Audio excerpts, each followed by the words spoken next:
Eleni, over to you for the first presentation of the first intellectual output, and we'll take it from there. Thank So you. we can see your screen, I think. Okay, so it's okay Yeah, because I'm not really familiar with this tool actually, so I think I rushed a bit. I'm sorry. So if you can all see the screen, I am already aware of time, so I will be brief. Just I thought that since February is has quite a few milestones on the advocacy front, I just thought of wrapping them all up so that we're all on the same page and to tell you where we stand with all that. So let me see. I don't know if okay. Can you see the screen? Okay, that's the we can second. see the screen, but Okay, we can good. just see a list of your files. Oh, okay. But not the presentation. Not the It's only presentation. the But not the presentation yes. It's the itself. folder. Just the folder. Yes. Yeah, we can see that you're hovering over it. Try opening it again, or generally it's helps if you've already got it open somewhere on the Oh computer. yeah. Is it okay now? Hopefully, because I.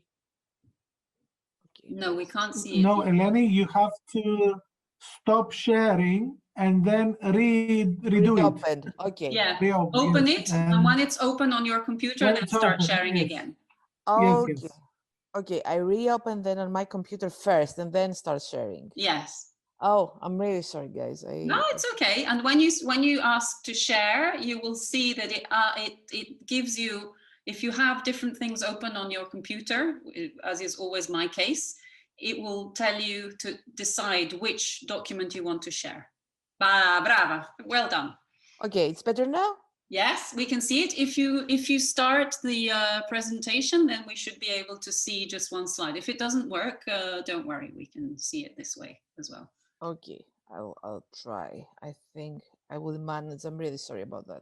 I think Perfect. great. Well So done. I'm really sorry about the technicalities. I'm going ahead now, and I'm even more aware of time, so I will not bother you all. Don't worry, don't worry. I so as I already said, it's quite a milestone month for the on the advocacy front.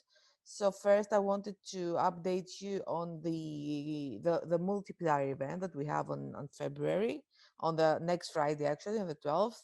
I have shared most of these materials with all of you, but I don't know if everybody's on the same page. So I just wanted to share with you first the invitation that you must have all received for our conference next week. We have three panels which are very, very interesting. Just an overview of the program. As we have discussed already, we have put an international, let's say, aspect since it will be online, so it is possible. We have one first session focusing on prison education and employment, a second one focusing on reconciliation of detention and family life, and the third one on cultural activities in prisons. I'm sure most of the partners are already aware of that because I've been sharing with you everything, bombarding you with emails, and I'm sorry about that. I just have a to-do list, let's say. So first, we have created a Facebook event, which will be one of the main tools of dissemination. It is already put as a hyperlink on the invitation you have already received. Do let me know if you haven't received it or have not noticed it, so I can send it to you again. Of course, all the information will also be uploaded in the CAP website. And at the same time, I hope everybody can also upload it in their own websites as well. Apart from the Facebook event, because having a bit, taking stock of our experience back in our October event, I know that a lot of people do not have access to Facebook or do not use it as a tool. So, of course, over a few next days, a link will provide it to everybody so that we can embed it in the website, in our websites. Um, and of course, each partner, according to their links and their contacts with each country, they can disseminate their own web page as well. you know, it depends. The more the merrier, because that way we get more dissemination.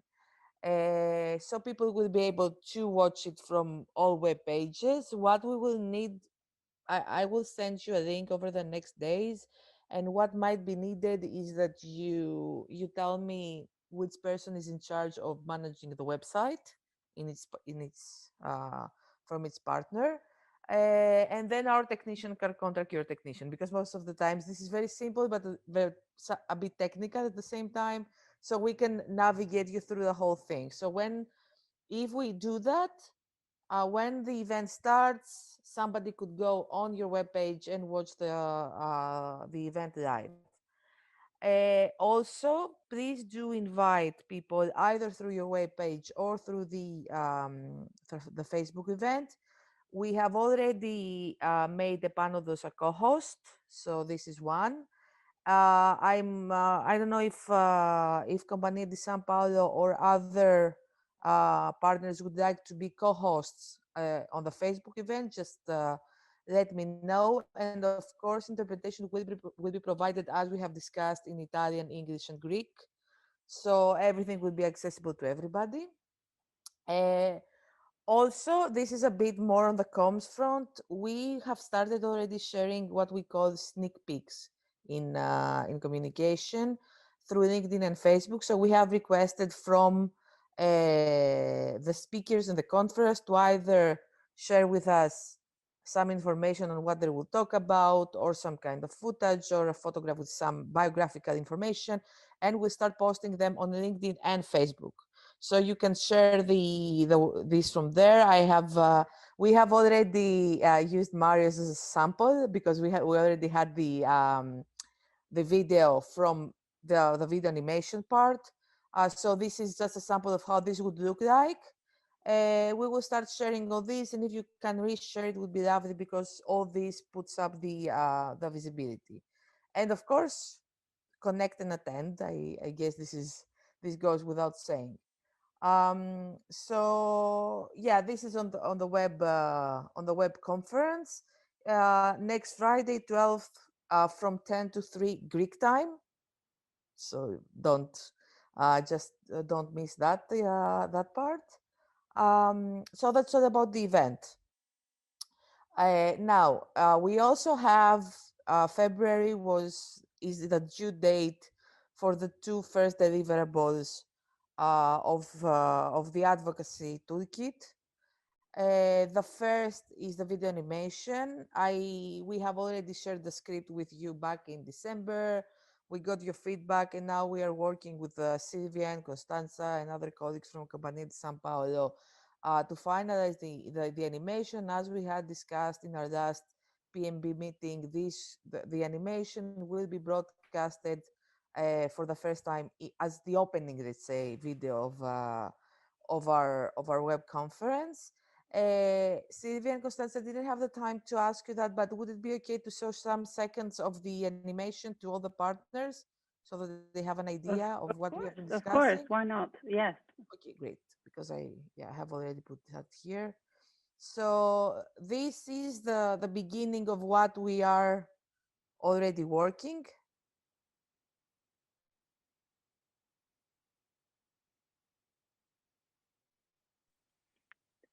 There is sound as well, but I don't think that you're able to share it.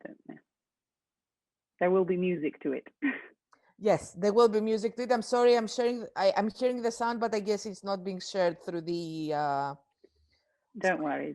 Okay, let's just watch the graphics a bit so that everybody sees the aesthetics and what it would look like.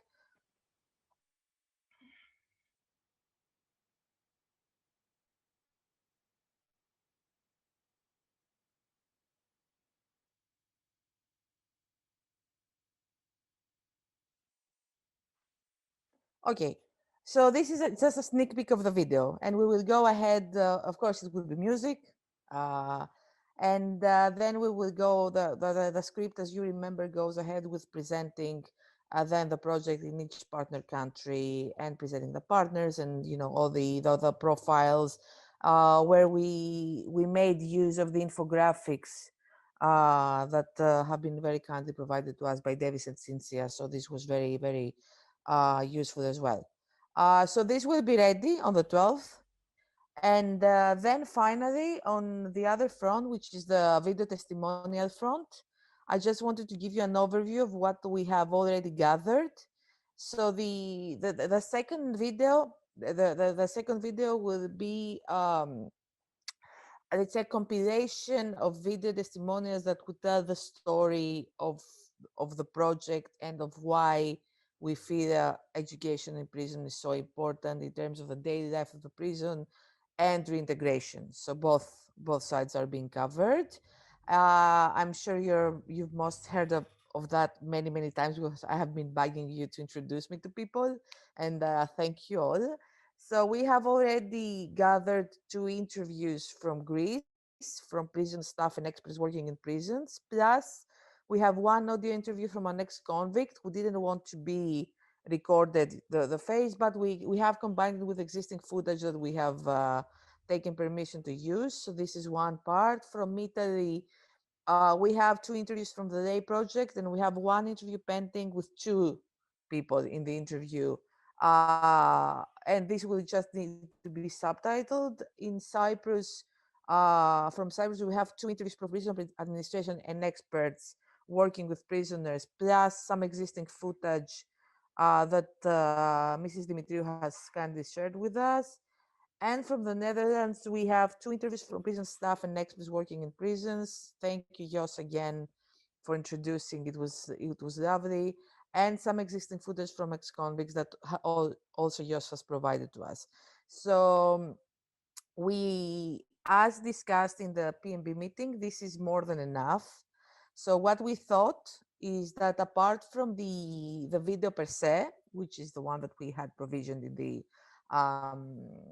in the project proposal, we can also make use of all these interviews and keep them as a repository, an inventory of interviews. So we will subtitle, edit everything, and all the interviews will be uploaded in the CAB website as distinct folders, and then we will make use of some seconds of each folder in order to produce something that has a concrete narration, and that actually makes sense and tells the story that we have been discussing. So I think that's all on the I1 front. I don't know if, I mean, most of you know that already because I have been bugging you forever. So I didn't want to take a lot of the group's time. But if you have any kind of questions or feedback or input, please do let me know. Thank you very much, Eleni. That was very comprehensive, and it's really exciting to see it all coming together. So maybe the one thing that that you haven't said that maybe we should clarify is the time frame for the video. So and the animation. The animation will be ready for the multiplier event. So on the 12th. The video, we have a bit of a longer lead because it requires a lot more work, but we're on track. So I think we're looking at either the end of the month or early March, which is fine, which is what we had agreed. So I don't know, Eleni, if you want to add. No, you are right. The plan is end February, early March, which is quite compatible with the revised Gantt chart as well. So I think we're okay there. We will not have both for the conference, but since we are also planning, of course, a post, what we call in Greek a post press release and post dissemination for the conference. So apart from the conference itself, after the conference, we will make use of maybe some footage or information or maybe some post press release. So this is I don't know if it makes sense in English. That's why we call it in Greek. But you get the point. The point is that we will make use of the visibility and dissemination momentum after the event as well. So I think the video testimonial will be ready by end February and to early March and can be used in this wave, let's say, of communication. Excellent. Thank you. Thank you very much, Eleni. So I think that was perfect timing, but I wanted to show you if not everybody is perhaps too familiar with Zoom. If you look at the bottom of your screen, you will see that there is an icon with a little smiley face right at the bottom right of your screen. So that is very helpful because you can, while somebody is speaking, you can either put, thumbs up, there's little emojis. But what I wanted to draw your attention to was that you should have something that says raise hand. So if you click on that, then when we have our discussions like now, for instance, if you raise your hand, then I will know that you want to come into the discussion and you want to make a contribution. So I don't know if you want to test it, but just to see if it works. Ah, there you go, Davis. Yeah, we're all raising our hands. Perfect. Excellent. So that will be very useful during the course of the day. Of course, later we will be doing group work.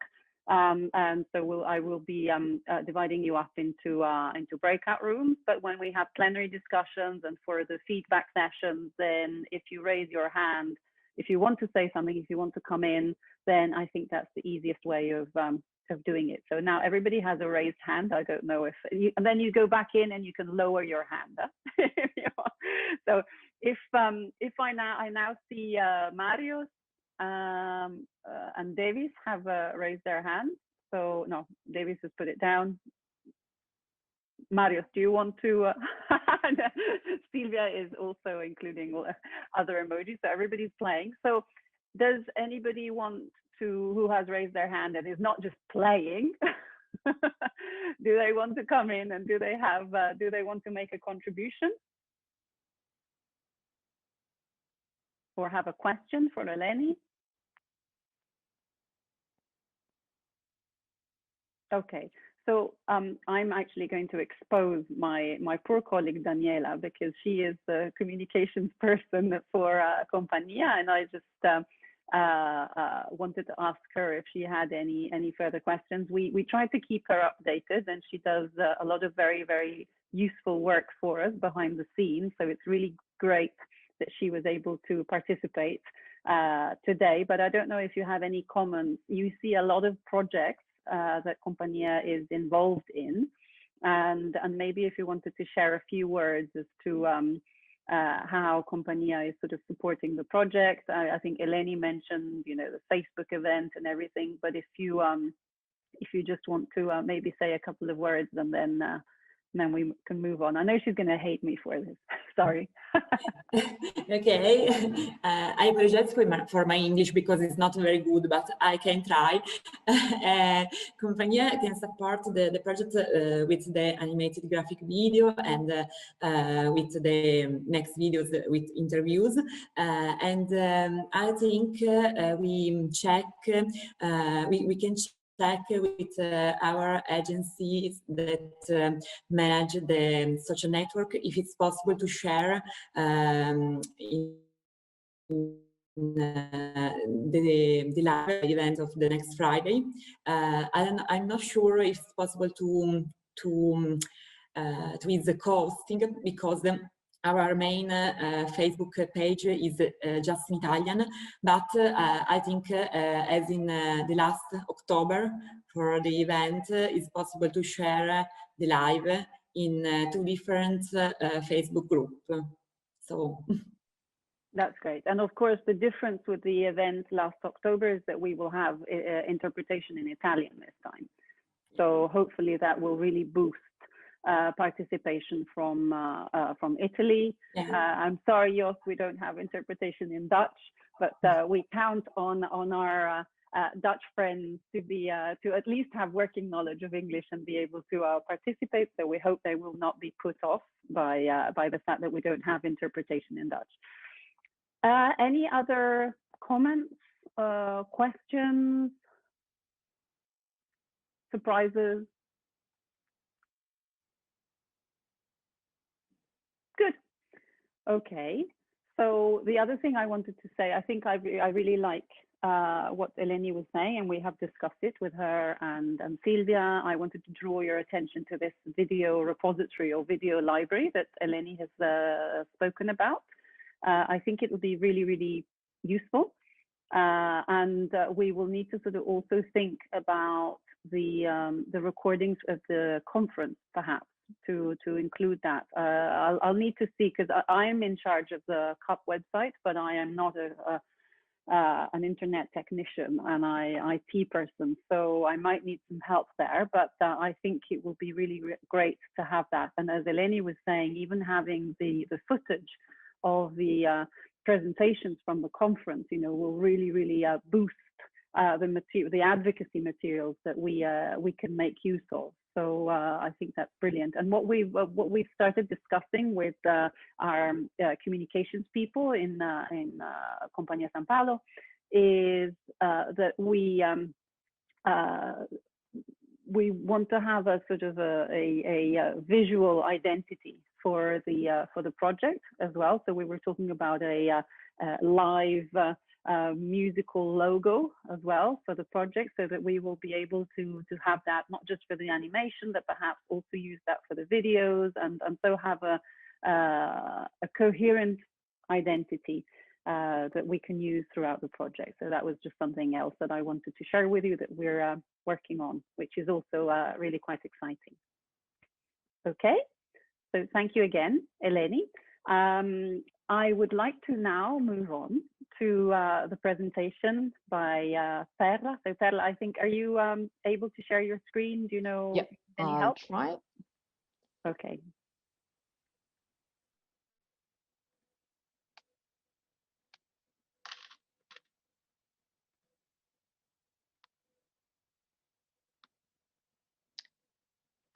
Can you see it? Yes. If you start the presentation, then we'll. Yes. Perfect. Is it working? Go ahead, Perla. Okay. Yes. Okay. So good morning again. Thank you, Costanza and Silvia, for this kind invitation. Very happy to be here with you, because now we're working on the same topics, and I think that these are very special occasion to share knowledge and suggestion, comments on it. And so please, everybody, feel free to raise your hand and stop me so we can comment, make question and suggestion.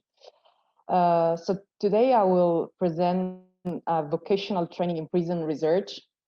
A premise is necessary. Unfortunately, because of COVID, I couldn't do my research about best practices, so I work on the literature about it. And of course, the literature about it is always is everything related to the meta-analysis. That means secondary research tools. So we have like a sort of lack of rigor, scientific rigor for these kind of researches that were conducted about vocational training. So today I'd like to, well, give some vision about vocational training in prison and good practices that I've studied in literature. I'm conducting another research in Italy in 12 prison facilities. It's a qualitative research, and I'm interviewing prison staff involved in vocational training activities, vocational agencies and experts, and conducting, well, now I stopped and now I will start again because COVID stopped us, of course, to interview inmates too that were involved in vocational training courses. So today I will present some of the results. So the overall goal, what is the overall goal of vocational training? So the rights of prisoners to access education and training are recognized at both national and international levels. So the provision of learning opportunities in prison represents an important part of the rehabilitation and reintegration process into society. Work training, in fact, is in fact a fundamental and functional condition for real work reintegration, and represents the only action able to positively affect the recidivism rates, actually try to lowering them. So if on the one end, serving a sentence in prison, it interrupts people's lives. On the other hand, it's true that training is intended to provide a sort of life insurance for prisoners using their time in prison and in serving a sentence as an opportunity to acquire or recover knowledge and skills which may help them to find employment.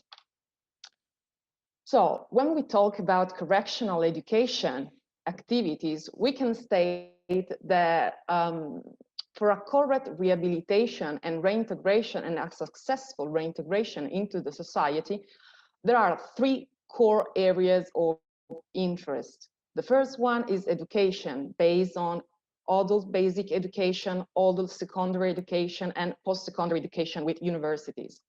The second one is about vocational skills, about career and technical education. And the third one is composed by the work activities inside the prison facility. However, participation in correctional activities is not as obvious as it seems. I'd like to present some data on the difficulties of access to correctional activities. Based on the data collected and on the literature on this topic, we can state that participation in educational opportunities among adult prisoners remains below the 25–30% in most countries of Europe. And these rates is even lower when we talk about participation in vocational opportunities, because in vocational training activities, it's even below the 10%. So, of course, the actual starting point for each prison system is obviously very different. So as the level of the resources available in terms of financial resources to invest in prisoners' rehabilitation and integration. And also the demands of security and the hostile public attitudes may act as a barrier to the enhancement of the constructive activities in vocational and educational courses. But not only that, because in countries of all kinds, prison overcrowding can be a barrier to effective rehabilitation, either because buildings previously designed as workshops or classrooms have been converted into accommodation. And for example, this is the worst period ever in Italy, because for allow people to make the quarantine because of COVID, there are no space, there are no activities, no education activities, no vocational activities, nothing. Or even because there's not enough staff, prison staff, of course, to supervise prisoners' activities. Not only that, because other barriers can be from dispositional kind of barriers, like linked to the personal circumstances, linked to the past story of the inmates. So how can we evaluate if a vocational training is efficacy? How can we evaluate vocational training effectiveness? So vocational training programs in prison have the presumed goal of preparing inmates for productive role in the society. But it's not only that. In my opinion, I think we have to differentiate the inside part, the inner and internal validity of the vocational training effectiveness and the external validity of that. So the first one is, of course, related to the reducing pain of the imprisonment, and the other two are related to the possibility of post-release employment into society, and related to the reducing of recidivism. So let's try to analyze them. When we're talking about reducing the pain of imprisonment, the internal value of vocational courses is more easily interpreted in terms of doing time. So to try to minimize the negative impact of incarceration for inmates. And it means the occupation, the importance of occupation of the time outside the cell or the section. Improve their prospects of reintegration, self-esteem, self-confidence, and even be prepared to be placed in internal work activities, which allows prisoners to guarantee himself like an even minimal salary. Talking about reducing recidivism, inmates, it seems that from the literature that inmates who participate in correctional education programs, both academic and training programs, have the 43% lower odds of returning to prison than those who did not.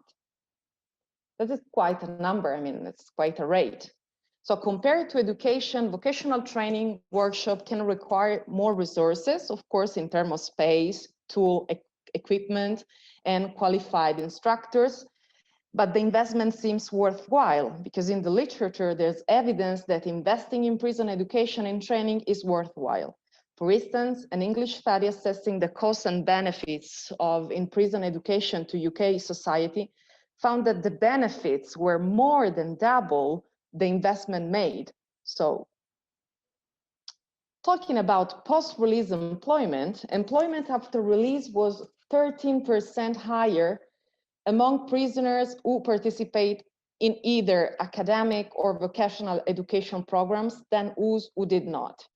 And indeed, when we look at the relationship between vocational training, and I'm talking here about high specialized courses versus academic correctional education programs, and the relationship with post-release employment, we found that individuals who participated in vocational training programs had odds of obtaining post-release employment that were 28% higher than individuals who had not participated in those vocational training.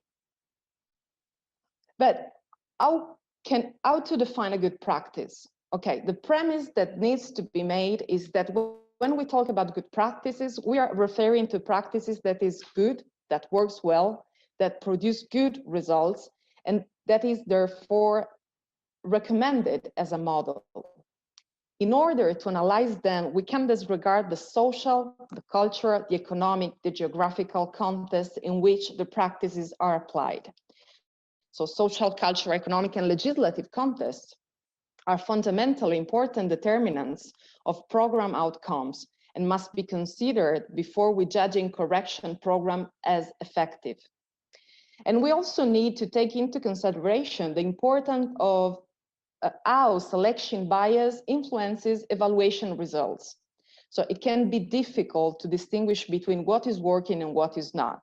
For example, inmates volunteering to enter in a vocational program may be more motivating to change than other people that don't volunteer to do that. Unfortunately, most of the studies belong, as I said, to meta-analytic approach. So we are unable to offer empirically validated prescription about what aspects of vocational are least effective. But we can analyze some of the good practices. And then we have to decide what is the best time to carry out the training activities. In the pre-trial detention, of course, serving a sentencing inside the prison, or in the pre and post release. So in many countries, such as Italy, for example, prisoners in pre-trial detention do not have access to any form of correctional treatment, not education nor vocational. So instead, it's very important that from the moment they enter in the prison environment, they must be involved in activities that reduce the impact of imprisonment and give them hope for the future and for reintegration. So I found out 10 key findings that can be considered good practice or good suggestion to follow and to develop a good and remarkable vocational training. So the first one is starting with a person-centered and holistic approach. So not only imparting work skill, but also providing a range of services to meet the social, the health, the emotional needs of prisoners during the imprisonment, but even after the post-release, that is the most complicated time, you know, when they make their re-entry in society. So in this context, it's important to note that when the prisoner leaves prison, he must deal with a combination of difficulties, including search for a place to live, job search, social stigma, health issue. So the approach must be a person-centered and holistic one. Well, ensuring the educational and vocational offer is in line with prisoner needs, inclination, aspiration. So the lack of motivation of prisoner is very common to participate to this activity. It is therefore important that the educational offer is motivating, meaningful, and applicable to their life after release, and that can provide learning which meets the needs of prisoners and aspiration. So the program must focus on tailored learning through, for example, the use of modular or unit-based courses and validation of the prior learning that a prisoner had. Then ensuring prisoners can access equivalent education, vocational opportunities to those offered to the citizen outside. So according to both the International Convention and recommendation, prisoners have the right, the same right of a free citizen to access education and training opportunities. So this international provision need to be reflected in the national legislation, in the policy, but also in the practices inside prison, in the delivery of the prison education and training, because usually we think that in prison the courses are poorest than the one that usually are given outside. And this is a wrong way to think about it.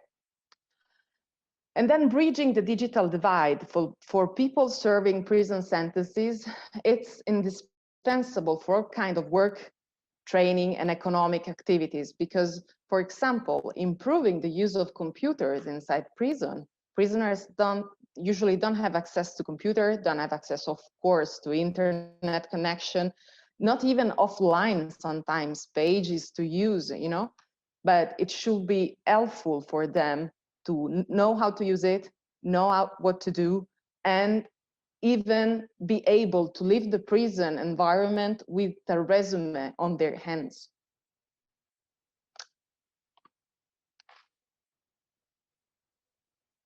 There's something on chat, hold on a second.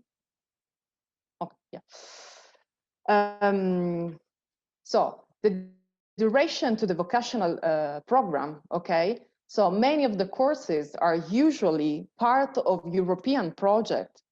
So when the funded are finished, the resources, the financial resources are finished, the courses are finished too. So the spot and the short course logic should be overcome, and training agency should focus on teaching highly specialized job. It's essential to put attention on vocational program compliance with the demands of the labor market. So training programs must respond to the training needs and demands of the labor market, and also to the production vocation of the area to which the prisoner is expected to return, like the geographical area. And then use the employment services desk or agencies, vocational agency, work agency, as a bridge between the inside and the outside, and maintaining contact with the employers or relevant organization which may assist their integration into the work. Create, to build a resume, to be ready to be re-involved and re-entry in the society and in the labor market.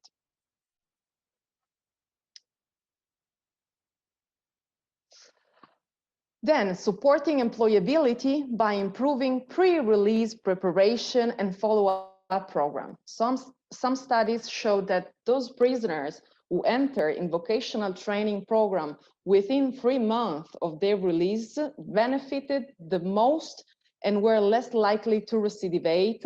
So it's essential to creating a preparation for the release. So we often forget that one day a prisoner is inside a prison without the possibility of using a mobile phone or an internet connection, or to manage a resume, and the day after is outside, you know, again in the free world, in the free society, and he has to, you know, rebuild himself to find his way. Then it's essential to have a collaborative and integrated approach between stakeholders.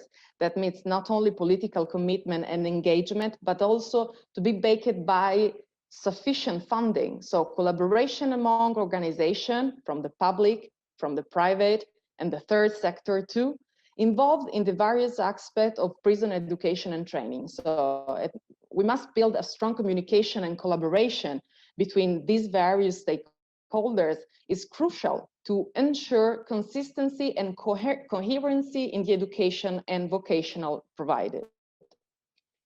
And last one, it's support and training for prison educator, teachers, penitentiary staff, because teachers and trainers working in prison must have appropriate skills and competencies to be able to deliver learning appropriate to their target group and setting. So give an adequate training to support seems important to help prepare and support all the staff that is involved in the vocational training.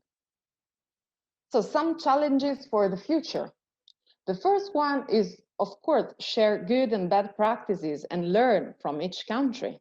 I mean, talking about the European context, because we have to say that most of the literature I've studied, it belongs from American literature, because in Europe there is something, it's not really up to date, and we are talking about meta-analysis, but this is both, I mean, American and European too. And then open the door of prison, you know, to try to break this division that exists between the inside and the outside. Experimenting new forms of digital vocational courses, offering courses for web designer, graphic designer, app developers, site developers, social media manager, kind of courses that can be provided online. Just to be clear, here in Italy, all the activities in most of the, well, I wouldn't say all of them, but most of Italian facilities are completely stopped because of coronavirus, because there are not enough computer, no space to deal with. All the computers are involved to be in contact with families. So it's quite impossible to do the distance learning, and the vocational training is completely forgotten. Then build strong partnership among prison and third sector entities, cooperatives, and enterprises. So to create a territorial development ready to reabsorb prisoners who have been properly trained. And finally, of course, there is the need of a stronger evidence base to inform future policies and practice in this area. This can help to convince prisoner staff, stakeholders in community, policymakers, in general public, of the potential benefits learning in prison has to offer to the individual and the wider society. So if, Costanza, I'd like to ask you if I have some minutes more. That's fine. How long more do you have? Just to brief description of the Italian case study. Okay. Okay. Or if you want, we can stop, because this is extra to the, and we can maybe talk about, I'll give you the references and maybe share some suggestion and comments. Let me think about it. I think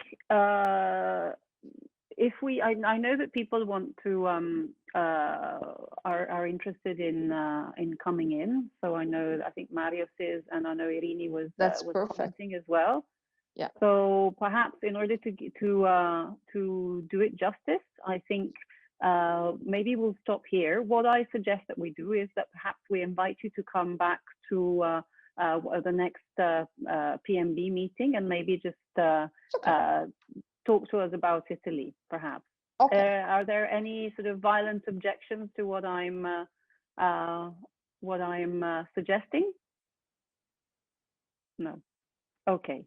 All right. So Perla, I didn't want to sort of stop you short. I mean, if you want to sort of wrap up, that's No, great. this part about good practices and challenges is over, so we can share, you know. Okay, excellent. Well, thank you so much, Perla. Costanza, sorry, I only a few minutes to talk that all the elements presented by Perla will be part of a recommendation of our preliminary survey and are included in the general framework of IO2. It's interesting that the 10 rules defined by Perla for good recommendation for vocational training useful for reintegration of inmates are included in the analysis of staff involved in the preliminary research of IO2. And so in the afternoon, we will present similar aspects, and I'm happy that there will be this link between the research of Perla and our analysis of practitioners, not researcher, but practitioner of practice in the prisons. Thank you very much, Claudia. I had no doubt. I think Perla's research aligns very well with what we're doing. What I was most interested in also was the first part of the presentation on where you were sharing also the benefits, the cost benefits analysis and evidence.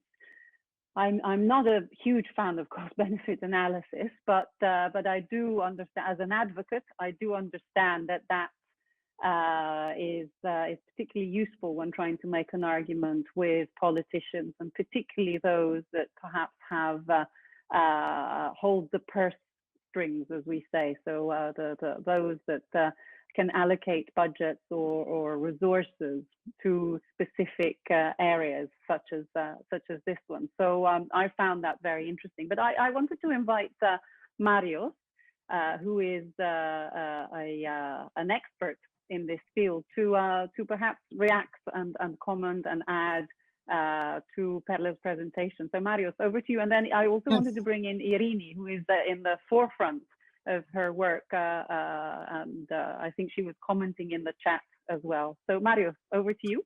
First of all, I would like to thank Perla for her very interesting presentation. Indeed, the data that she presented to us, that any kind of education provided to prisoners is like a social investment, which has a lot of returns, not least ones related to the reducing of recidivism, is indeed a repeated finding in many studies, both in Europe and in the US. In the US, they tend to be doing more of these kinds of research. Yeah, I wanted to make a couple of comments. One relating to the kind of education that prisoners get while in prison, which is the way that it is presented later on when they are released outside. If this kind of training is associated with the time spent in prison, it often carries a stigma, a social stigma, that these people, okay, they may have been trained to do this kind of a profession or activity and so on, but potential employers will always focus on the fact that this kind of training has taken place in prison, and it often has the potential to counter the positive effects of education itself. Another point that I would like to, and there are ways to go around it. I know that in my colleagues in the prison in Cyprus, they have been having that issue in their agendas when they grant these kinds of certification. It is often linked to structures already existing in the educational system. For example, in Cyprus, we have a system of providing evening vocational training in often by the Ministry of Education, and this kind of certification is linked to that structure, so that the link to the prison is not so immediate or so overt, let's say. Another point is something which I will be talking a bit more when we will be having the event on the 12th of February, which is about the motives of prisoners, their motives to engage in any kind of training within prisons. Either this is vocational or any other form of training. And in research that we have conducted in previous projects, and Olga participated in the interviews that we did with prisoners, group interviews, it emerged that these motives can be grouped into two kinds. One which is linked to intrinsic motives. It's the wish of particularly young people to better themselves in certain skills, which they think it might will definitely be useful for them, not just in their professional life when they're released in their employment opportunities, but also in their family lives, you know, their better relationship with their children and so on. But also there are not motives that are not so intrinsic. They are external, and they relate to the conditions of imprisonment. And sometimes being involved in education in prison offers much better conditions to serve this time that they are being put away from society. Let me give you a simple example. In Cyprus, during the summer, we have very hot temperatures, so over 40 degrees Celsius. Being in the education, the school setting with air conditioning and doing any kind of, not just vocational training, any kind of training, it's so much better than doing anything else in the hot atmosphere outside. And we need to appreciate that and to take it into account that sometimes we make, you know, statements about what we intend to do with education, but sometimes the motives that are there for people to come may not be so grand, but really practical and humble. And the third thing, I don't want to monopolize the time. It relates to what Perla referred to as the need to bring some, particularly young prisoners, into the digital age. Digital skills, not just ICT use, using apps and you know, tools, but also actually being engaged in what we call the digital world, the social media world, where everything nowadays seems to be happening with the use of these new technologies, is crucial, is essential. And I'm very happy to report that with Olga and our colleagues in Cyprus prisons, parallel to this project, we are also beginning a new project where we try to provide media literacy skills, which is a much broader sense to prisoners, not just to prisoners, but also to prison staff, to be able to engage in a safe and constructive and meaningful way with prisoners in these 21st century skills, as they are often called. So yes, I really enjoyed the presentation. It aligns with everything else we do, with our project's goals. And thank you very much, Perla. So that's it. Thank you. Thank you, Can I Mario. just Sure, reply sure, go very ahead. quickly? Well, talking about the potential employers, you were talking about, Marius, you know, there are some good practices about talking about the social stigma. You know, the vocational training you did it inside prison. Okay, so there will always be a social stigma about it. And during the research I'm conducting, there is facilities in Milan where the vocational training is not offered inside prison, but outside. So with specialized agencies, okay. The only thing is that that vocational training is not for free as the other one in Italy.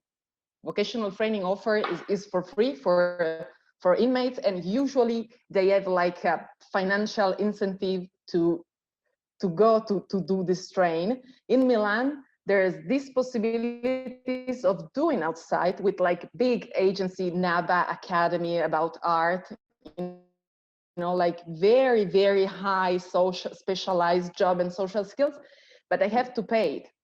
So there's another selection bias. Who will go to do that? Who have money that of course already have some familiar, social, personal resources, and they can already do it even without do this special training, you know. And that's another good point. It can be a good practices if would have been paid from the Minister of Justice, you know, otherwise the selection is too high. And the other things about the motives to be engaged in vocational training, you know, you were talking about young people, you know, to bet themselves and also to have, you know, an approach with the family. And also, you know, it's very important in Italy because we have an institution that is called Liberazione Anticipata, like anticipated release. That means that if you have a good behavior, it means you are acting well, you're very active, you know, you try to do things to react to what prison is proposing you. You can, they can save you like 45 days every 6 months. You know, so it means it's part of your resume in your criminal career. When you are transferred in another institution, if you already had take part to one of the, for example, vocational training, this is a good prisoner, you know. And this is also another motives for why people usually do this kind of courses. Thank you. I will not steal more time. Thank you, Perla. That's very helpful to know. So I can see I'd asked Irini just to maybe just say a few words, and then I can see that Davis, Jos, and Tassos have raised their hands, and then I'm afraid we're running a little late, so I will wrap it up after that. So Irini, you go. Yes, of course, thank you. There isn't much that I would like to add. It was a very good presentation and very well structured. And as Mario said, I completely agree with what Mario has already said. Most of the things, and of course with Claudia, most of the events, more of the findings presented are very close to the one that the participants in focus group have already said to us. One thing that I would like to point it out, it is the need for the people, the penetration officer to be educated as well, because sometimes they are not well educated in order to communicate at the same level, let's say, with the prisoners. We have well-educated prisoners and low education for the penetration officers.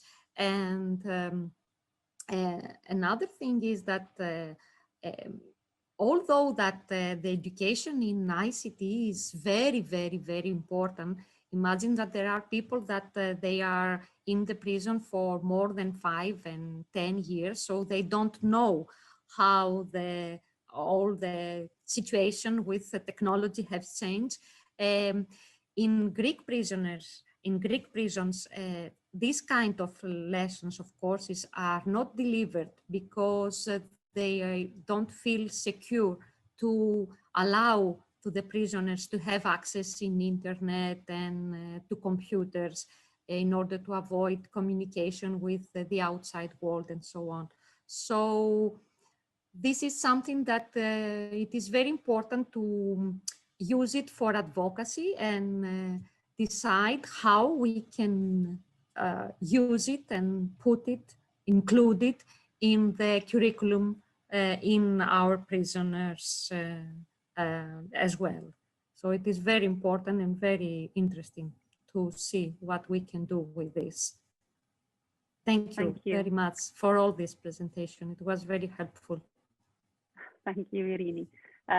Davis, Jos, and then Tassos, and then we'll leave just a few moments for Perla to come back. Yes, very briefly. Thank you, Perla, for this very interesting and very well-structured presentation. Just briefly, you mentioned at the very end, a stronger evidence base is needed. So I do agree with that very much.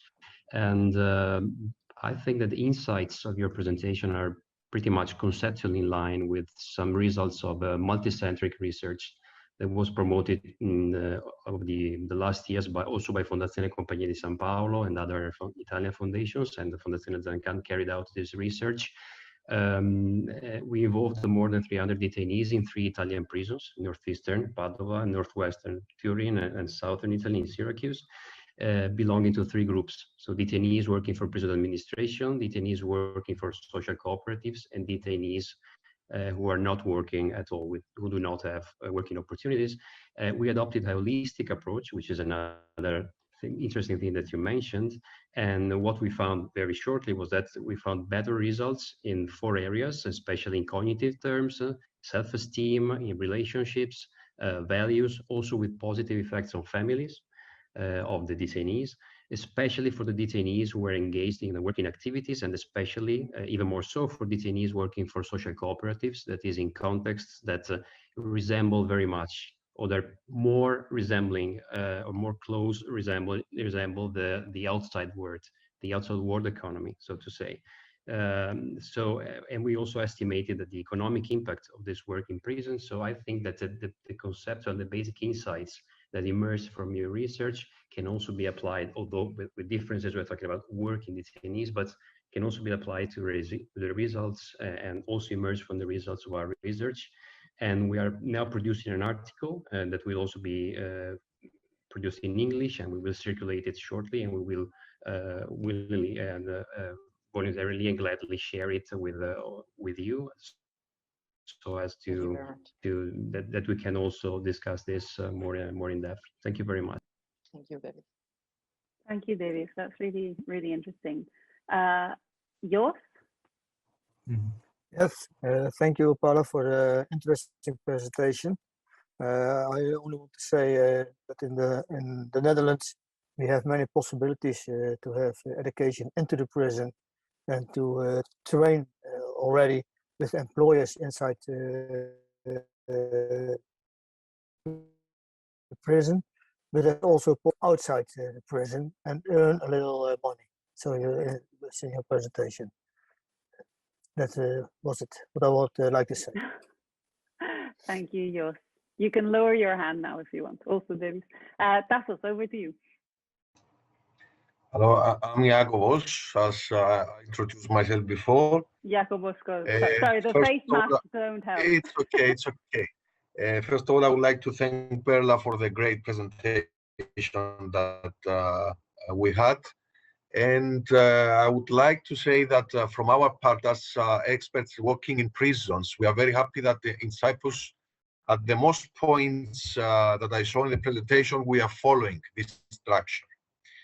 And something more is that from 2015, from the change of the model regime in Cyprus, with our new director, Mrs. Anna Aristotelou, we are focusing on what Mr. Mario said about the stigma of the prisoners. That's why we focused on vocational training programs that gives the opportunity of self-employment to inmates after their release. So we are doing vocational trainings on professions that they have the chance to be self-employed after their release. And that shows that we have a lot of good examples of people that they have done it. And we can show it during the project, in the next phases of the project. Thank you very much, Jakubos. That's great. Perla, do you want to quickly react to these interventions? I'd just like to say thank you to Jakubos and Olga too for this suggestion, because talking about soft skill and self-employment were also part of the literature and the study I've read, but I didn't have time to share everything with you today. But thank you for the suggestion. Oh yes, I'd forgotten to mention the conversation in the chat with Olga. So I think we can make it official that you shall be invited back, Perla, to the next PMB to share the Italian case, and perhaps also to talk a little more about soft skills. So thank you very, very much for that. So we are running late. I mean, we did start a bit slower, and I thought that it was good to have a round of introductions because we had new people on board today. So what I suggest we do is I will move on to communications now. It breaks my heart to possibly have to give up the interactive session. But I have prepared, but I can still share some ideas on the communication, and we will also, don't worry, I've got you all on Miro now, so I will, I propose that we do that also at the next PMB meeting. Communications is always squashed either at the beginning or at the end of the meeting, even worse than poor Davis and Cynthia's IO3. So if we can devote, maybe half an hour at the next PMB meeting to it, then we can really do a nice brainstorming together. But so we won't do it now. I don't want to delay your lunch any further than we already have. But I will now share my screen because I will just share the slides that I had prepared for you. There are not many, don't worry. So let me just take you, we go. Okay, there you go. I was telling others how to do it, and now I'm,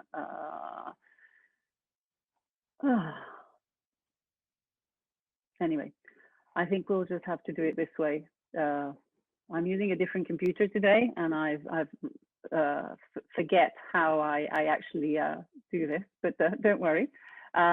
So I wanted to, can you see my slides? It's not in presentation mode, but can you see them? Okay, sorry about that. It happens to the best. Okay, so very, very quickly, I just wanted to refresh everyone's memory. We had a communications and dissemination plan that we finalized at the beginning of last year, before we all got hit by the pandemic. So we have been very good in going along with it and adapting it, but the aims, of course, have not changed. And we are still making the case for promoting education in prison settings, on vocational training, of course, and raising awareness of prison education best practices. Of course, we were just talking about that with Perla.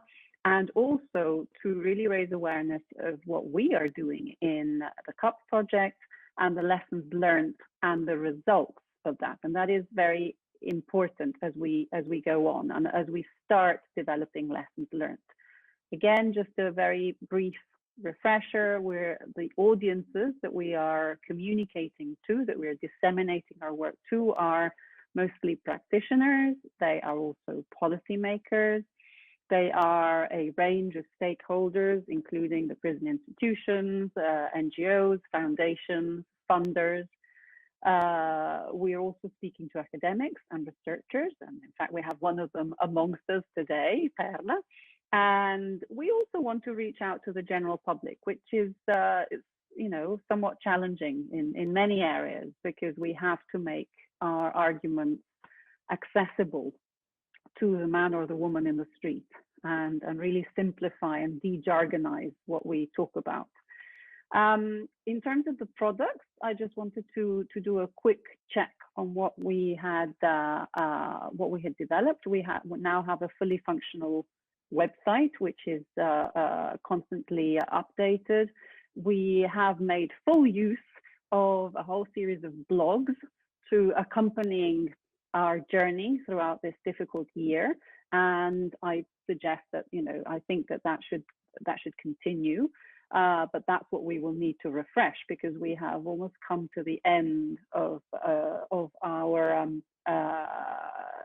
the first part of the dissemination plan, but I will show you that in a second. We have developed and delivered project information fact sheets or infographics. So thanks to the collection of data for the baseline, and thanks to the meticulous work, tireless work by Fondazione Zancan and Davis in particular, who's really put a lot of time with partner information and partner help and input in putting together these great infographics, which we have on the website, and will feature in the animation, the short animation that Eleni shared a sneak peek of today. What we haven't done yet is engage in any research papers. That's because we haven't generated any evidence so far, but maybe that's something that we can think of in the year ahead. And we haven't inputted to any media articles. Again, it's because, you know, we've been slightly dormant because of the circumstances as well. But again, something that perhaps we can think about, and maybe linking up with media when we're during the testing phase. For instance, I'm not talking about, you know, national media, but perhaps local media might be interested in the work that's happening in the prisons. Eleni has been working on the advocacy products, as she illustrated earlier on today. So I think we're all on track in terms of the IOs, the Making the Case Advocacy Toolkit, the Skills Developer Blueprint, we'll hear more after lunch, and the evaluation kit. So in terms of the products, I think despite all the challenges that we have faced, we are making good progress. And I am very proud and honored to be working with such a diligent and committed group of partners. So thank you all for all your input this year. Now, looking ahead to this year, 21, and next year, 2022, I think we're looking at hooks. We tried to organize an event to mark the International Day of Education in Prison this past October. We had some teething problems there, but I think overall it was a fairly well attended and certainly very interesting event. So we can only improve, and the next multiplier event, so ably organized by our Greek contingent, I'm sure will be a resounding success, and then we can only build on that for next October. And equally, this year we didn't do it, or rather in 2020, we didn't engage in the EU Vocational Skills Week. Again, something that we might want to consider for next November. And in terms of the multiplier events, the dates are very tentative. We don't know whether we will be able to do those in person or not in presence, but I think this online multiplier event will certainly give us an idea and a taste for what we can also achieve online. And so I'm sure that the options for the multiplier events for this year and mostly next year in 2022 will open new avenues for us. Just a reminder, very, very quickly, this is the Gantt. I don't want to go into, it's a little bit of the Gantt chart of our project calendar, but we agreed to sort of shift things forward. The main thing that I wanted to remind you of was the testing phase and the short teaching event, which will now be in June this year. And the testing phase has been pushed back to after the summer. But we can start even before the summer to sort of put things in place, but really it will probably be from September on to March next year, and we'll need to make the most of that. So that is important because we've had phase 1 and 2 of our original dissemination plan have been completed, and we are now looking at a final 3 phases in terms of the communication and dissemination, which have needed to be slightly changed. So in terms of the awareness raising and mobilization, we've started, and I'm looking at this phase 3 started in October last year, and it will end in August this year. So we will have the first products of the advocacy toolkit. We will also we already have a first draft of the general framework for the skills development blueprint, and that work will continue. It will culminate in May, June this year, just before the short teaching event. So after the summer this year, that's when the testing phase will start. And in terms of communication, I think we'd seen that as an interesting phase of the project where we could really document what was happening in the various prisons and perhaps capture the voices of the people involved in this testing phase. Both of the practitioners, which have been mentioned a lot this morning and shouldn't be forgotten, because those are the ones that make the education and the training happen. And of course, the voices of the people involved within the confines of what is allowed or not allowed in prisons. But we had originally, I had envisaged something called the CUP Diaries, which I think will start in the next few months. We focused a lot on best practices. We over the past few months, as the pandemic hit, I think we had the COVID diaries, if we can call them that, as in terms of what was happening in prisons and how prisons had been impacted, with very personal stories and interviews from all the CUP countries, which I thought was an amazing achievement given the circumstances. Then we turned our attention to best practices. We're about to finish that series with an upcoming blog from Cyprus prison.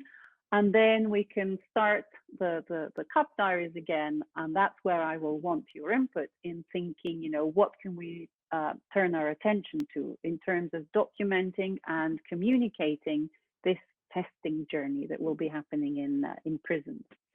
Before we then turn to the final phase, which will start at the end of the testing phase, so now from March to August 2022, where we will have the second second batch of products for the advocacy toolkit, as well as the lessons learned, the final versions of the skills development blueprint and the evaluation kit. So when we will all be bringing it all together, and of course we will have a lot of evidence, a lot of lessons under our belt, and in terms of communication, we can exit with a bang, I think. So we'll be thinking about that. But so I've just added a new phase here in green, which you will not find in the original dissemination plan, because I've just unpacked the phases a little more, given the impact of the pandemic and how that has affected the project activities. So this was all I wanted to say. Then because of the time, we will not now do our interactive exercise using the Miro board, but I just wanted to prepare the scene for you. Most of you will be our regular project management board members, PMB for short, members. And so I will grab your minds again when we're together again in March, and we will pick up from here, because I really do want this, the new dissemination plan or the revised dissemination plan to be co-created amongst us. So that's it. I will stop sharing my screen. Now, I don't know if there's any reactions or comments or questions before we break up. No, no hands. Yes, Olga, go ahead. Just to congratulate you, Constanza. It's a very clear plan, and I am sure that I represent anyone in the panel, that you are a great person to lead this program, and I'm sure we're going to have a very good results at the end. Thank you. Thank you very much, Olga. As the latest member on the team, I really warmly welcome your feedback. Thank you very much. Oh, I'm getting hearts all over. Excellent. I love these reactions. What would we do without emojis, huh? Anyway, so sorry for being a little late, and I will get over the sadness of not engaging you in the interactive session, but it will come back. So I would like to thank those of you that will not be with us in the afternoon. I can think of Daniela for one, and I hope that she will forget me for putting her in the limelight earlier. But thank you very much for your time. I hope this was helpful. This was useful. So make sure you have a hearty lunch, not too much. We don't want you to be too sleepy after lunch, but I shall see you again at 2, same link, same place. Olga, did you have another question, or did you simply not put your hand down? No. Okay. Excellent. So buon appetito, as we say where I come from, and Perla, of course, you will not be there in the afternoon, or will you? No. Okay. But thank you so much. I think what Claudia said about your research being so aligned with our project is very heartening, and we shall see you again at the PMB meeting. I will share the details of that with you, so you can tell us a little bit more about your field work in Italy. Okay, thank you very much. Goodbye, everyone, and see you later. Bye.